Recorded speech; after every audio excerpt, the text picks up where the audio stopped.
আজকের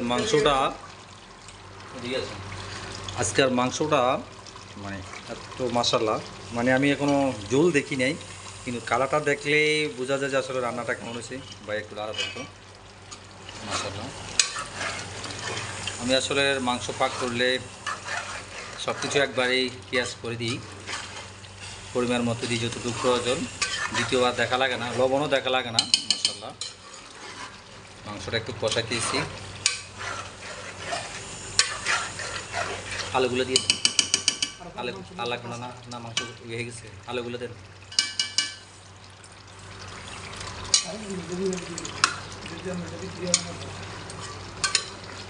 আল্লাহ লাগবে না, একটু কষানি হয়েছে, আর একটু কষানোর পরে একদম ফিনিশিং দিয়ে দিব।